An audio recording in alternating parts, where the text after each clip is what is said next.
I would say 1, cut the soft drinks.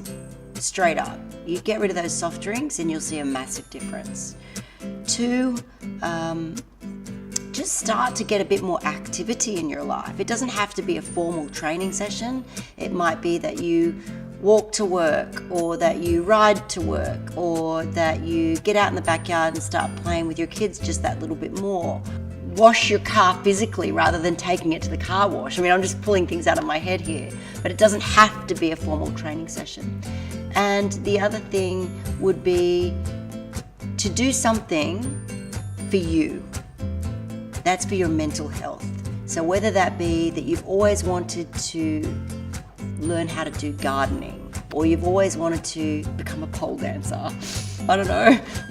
See if you can make some space in your life to get something that you've always wanted to do started. I think that's good for mental health.